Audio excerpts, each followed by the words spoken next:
Hello everyone, today we are going to start with our topic that is Python and we are going to continue with part 3. The very first thing that I want to discuss here is about the control structure. See, Python has three types of control structures. One is sequential, second is conditional and the third one is the loop. अब sequential क्या होता है? In which you do your work in a stepwise notation. Means आप stepwise अपना काम करते जाइए and you cannot skip any of the step. Next is your conditional. Conditional में क्या होता है? You can perform your task but all task depends upon some certain conditions only. Third one is the loop. Loop में क्या होता है? See if you want something to be repeatedly again and again, वो तब तक चलता रहेगा जब तक कि आपकी कंडीशन जो है वो कंप्लीट ना हो जाए. This is your loop. So this is our Python window. As you can see here, the triple arrow symbol is represented here and this symbol is known as Python prompt. But you know one thing, there are two types of mode as we have discussed earlier.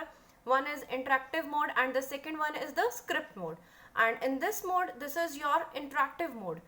अब हमें क्या करना है? अब जितनी भी working करनी है, अब हमें स्क्रिप्ट मोड में भी वर्क करना है. यहाँ पे आप नॉर्मल कैलकुलेशंस करते थे और यहीं की यहीं आपको आंसर मिलता था. बट अब आगे जब हमें प्रोग्राम्स बनाने हैं तो उसके लिए हमें स्क्रिप्ट मोड पे जाना पड़ेगा. Let's see how we can move to the script mode. Just click on this file option and then click on this new file button. Just have a look here. See, a new window will appear. You can see two types of windows are here. This one, the previous one जो पीछे आपको दिख रही है, this is your interactive mode window and this one is your script mode window. अब यहाँ पे देखिए, यहाँ पे ट्रिपल एरोज के सिंबल भी नहीं है. This is totally blank. अब यहाँ पे हम कुछ एक प्रोग्राम्स करने जा रहे हैं. The very first program that I am going to start with is about the if statement. If statement जो है it is a part of conditional control structure का एक पार्ट है. Let's have a look here. I am giving one example here. Suppose I have written here a equals to 10 and second number I am giving here b equals to 10 again, right? अब यहाँ पे हम एक if condition start करने जा रहे हैं from the very next line.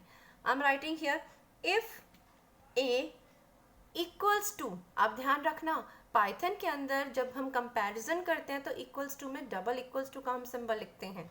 Then only we can do the comparison here. अब मैंने लिखा बी. द स्टेटमेंट सेज क्या ए जो है वो बी के इक्वल है. देन कॉलन का सिंबल आएगा. ये चीज़ भी ध्यान रखना, we have to put a colon symbol here. Now press enter key. As you can see, जो हमारा एंटर की है, कर्सर जो है हमारा मूव नेक्स्ट लाइन में गया बट वहाँ पे टैब स्पेस इसने दिया. इट शोज कि हम इफ के ही एक फर्दर सब पार्ट को करने के लिए जा रहे हैं. Here I am writing print and then bracket. जो भी आपको लिखना आप डबल कोट्स में लिखिए. तो I am writing here both are, sorry it is are equal. This I have written. Now put the bracket again. See, अब यहाँ पे हमारी एक स्टेटमेंट कंप्लीट हो चुकी है. अब कंप्यूटर ये पाइथन क्या करेगा, सबसे पहले इफ की इस कंडीशन को चेक करेगा. अगर इसका आंसर ट्रू है तो it will show this statement in output. Output में वो आपको ये रिजल्ट दिखा देगा. अगर ये स्टेटमेंट आपके फॉल्स हो जाती है तो ये आपको कुछ भी नहीं दिखाएगा, ब्लैंक स्क्रीन अपीयर होगी. And the most important thing, जो भी प्रोग्राम आप यहाँ स्क्रिप्ट मोड में बनाते हैं उसका रिजल्ट, उसकी आउटपुट जो है वो पीछे इंटरेक्टिव मोड के अंदर आएगी. लेट्स सी अब नेक्स्ट स्टेप हम क्या कर रहे हैं. This is a small program. Now go to the file option and now save it. हम इसको सेव करने जा रहे हैं. देखिए this type of window will appear.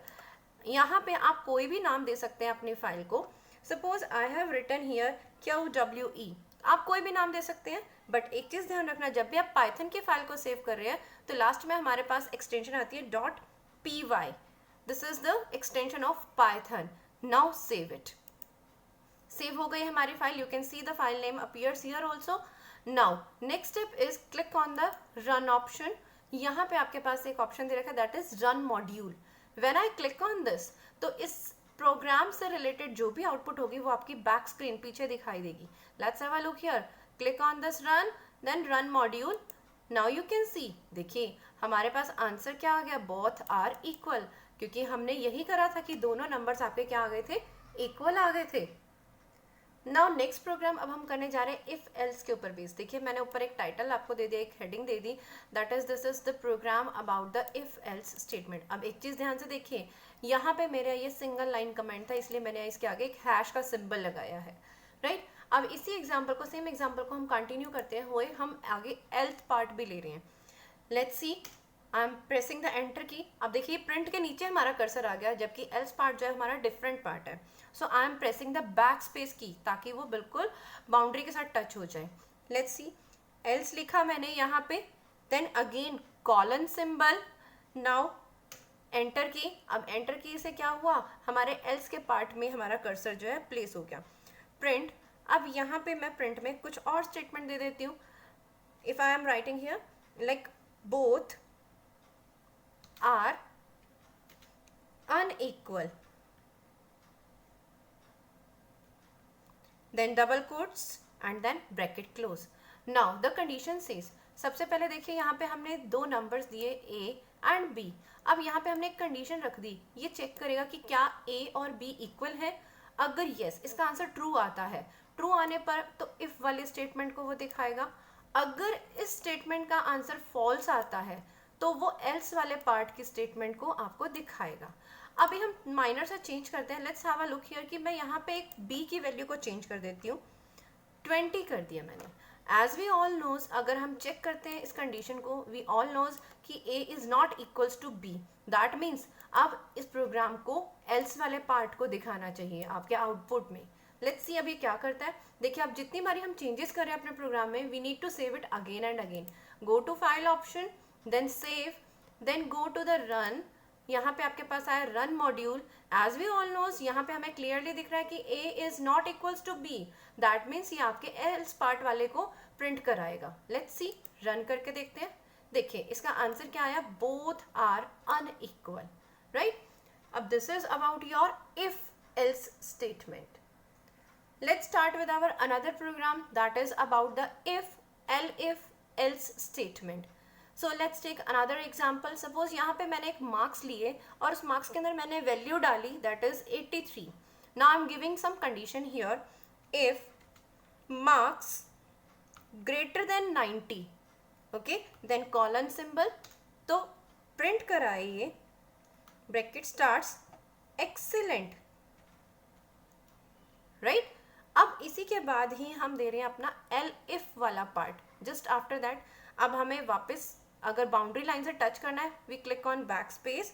यहाँ पे मैंने लिख दिया एल इफ, इकट्ठा एक सिंगल वर्ड है, सिंगल स्पेस मैंने दिया, मार्क्स ग्रेटर देन 80, तो इट विल प्रिंट। अब देखिए यहाँ पे क्यों नहीं आया, बाउंड्री लाइन से टच हो गया हमारा कर्सर, बिकॉज मैंने मार्क्स देने के बाद यहाँ पे कॉलम्स नहीं लगाए थे। अब जैसे मैं कॉलम्स लगा रही हूँ, नाउ यू सी, इसी के जस्ट नीचे आगे इसकी स्टेटमेंट प्रिंट। प्रिंट में हम क्या करेंगे, यहाँ पे मैंने लिख दिया गुड। Now bracket close. अब द थर्ड पार्ट जो हमारा है एल्स का, अब मैं वो लिखने जा रही हूँ, एल्स। एल्स के बाद मैंने कॉलन लगाया, प्रिंट कराया, then it is, suppose I have written work hard. आप कुछ भी यहाँ पे स्टेटमेंट्स दे सकते हैं। So now see, अब सबसे पहले प्रोग्राम क्या करेगा, अभी मैंने अपने मार्क्स दिए 83, आई नो दिस थिंग। अब ये कंपैरिजन सबसे पहले करेगा कि क्या ये मार्क्स 90 से ग्रेटर है।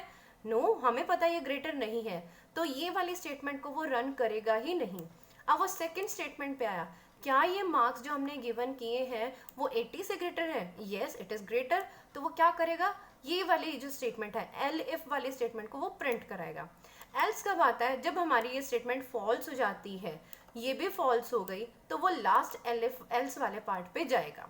सो let's have a look here, file पे गए, save, then go to run module, यहाँ पे आए हम, यहाँ पे हमने क्लिक कर दिया, see it is showing good. देखिए जो कि हमारे मार्क्स के अकॉर्डिंग ही इसने हमें रिस्पॉन्स दे दिया। हम यहीं पे एक लिटिल चेंज भी कर सकते हैं अपने प्रोग्राम में। सपोज मैंने यहाँ पे मार्क्स दे दिए 93, अब देखें इसमें क्या करता है, देखिए मैंने मार्क्स यहाँ पे 93 कर दिए। Click on file option, then save again, go to the run, then run module, let's see, it shows excellent. देखिए जैसे जैसे हमने चेंजेस करे उसके अकॉर्डिंगली हमें आउटपुट भी दे रहा है। Now we are going to start with our another statement, that is about the nested if statement. Nested if का मतलब क्या होता है कि एक के अंदर एक आपकी कंडीशंस चलती ही जा रही हैं, चलती ही जा रही हैं। Let's have a look here. देखिए यहाँ पे मैंने 3 वैल्यूज लिए हैं। ए में मैंने वैल्यू डाली that is 10, B is 30 and C is 20. Suppose the program is like you have to find out the greatest among the 3 numbers. In 3 numbers में से हमें greatest number find out करना है। As we can see here, हमारे पास greatest number जो है वो B हमें दिखाई दे रहा है, बट अब प्रोग्रामिंग के थ्रू ये कैसे प्रूव करता है? Let's have a look here. I am writing here if A is greater than B. अगर A हमारा B से बड़ा है तो नेक्स्ट कंडीशन इसमें क्या कह रहा है? इफ, अब ये नेक्स्ट कंडीशन इसी से रिलेटेड आ गई। If A is greater than C, क्या वो C से भी बड़ा है? तो अब ये क्या प्रिंट कराएगा?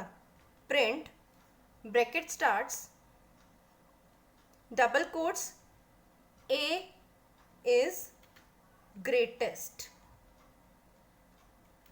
number. Okay, now double quotes and bracket. Now the next condition is say, यहाँ पे हम else पार्ट दे रहे हैं जो इंटरनल इफ है, जहाँ पे हम A ग्रेटर देन C को कंपेयर कर रहे हैं। अभी हम इसका else पार्ट ले रहे हैं। else लिखा, देन कॉलन्स प्रिंट करा दो। What is printing here? Third number, that is C को कंपेयर करके वो लिखेगा C is greatest number. Fine. Now the next thing it says about else part जो है हमारे इस इफ का रहेगा, जहां पे हमने A और B को कंपेयर किया था। अब हम उसका एल्स पार्ट लिखने जा रहे हैं। देखिए ये नेस्टेड का मतलब यही होता है कि एक के अंदर एक कंडीशंस का आ जाना। अब यहाँ पे अगेन हम एक कंडीशन दे रहे हैं, if B is greater than C colon, तो अब ये क्या प्रिंट कराएगा? It shows print B is greatest number. Now double quotes and bracket. अब इसी if का हम else पार्ट भी लेने जा रहे हैं। else colon then print, अब ये print क्या कराएगा?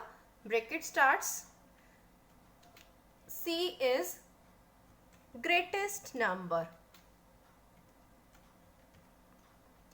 अब ध्यान से देखिए प्रोग्राम आपको क्या बताना चाह रहा है। ये तीनों नंबर को कंपेयर कर रहा है। फर्स्ट कंडीशन में इसने कंपेयर करा, क्या A B से बड़ा है? अगर बड़ा है यानी ये ट्रू है, तो वो क्या करेगा? यानी कि A आपका ग्रेटेस्ट नंबर हो गया उन दो में से, तो अब वो A को C से भी कंपेयर कर रहा है। क्या A C से भी बड़ा है? अगर इसका आंसर भी ट्रू आता है तो क्या प्रिंट कराओगे आप कि A is the greatest number. अगर ये कंडीशन आपकी फॉल्स है तो ये क्या प्रिंट कराएगा कि C is the greatest number. अब इसी इफ का यहाँ पे पहले ट्रू पार्ट था तो हमने ये सारा का सारा शो कर दिया, बट अगर हमारा ये A ग्रेटर देन B वाला फॉल्स हो जाता है यानी कि B बड़ा हो गया, तो अब यहाँ इसके एल्स पार्ट में जब हम आएंगे तो ये B को कंपेयर कर रहा है, क्या B C से भी बड़ा है? यस, अगर बड़ा है, ट्रू आता है इसका आंसर, तो ये स्टेटमेंट प्ले करेगा, दिखाएगा आपको, एल्स ये आपको C ग्रेटेस्ट दिखा देगा। Now let's have a look here. हमें यहाँ पे क्लियरली दिखाई दे रहा है कि इन तीनों नंबर्स में से हमारे पास B जो है वो ग्रेटेस्ट नंबर है। Let's have a look here. Just click on the file menu, then save option is here, go to the run and then run module. Let's see what it shows. It shows B is the greatest number. So this is all for today's video. Thank you and have a nice day.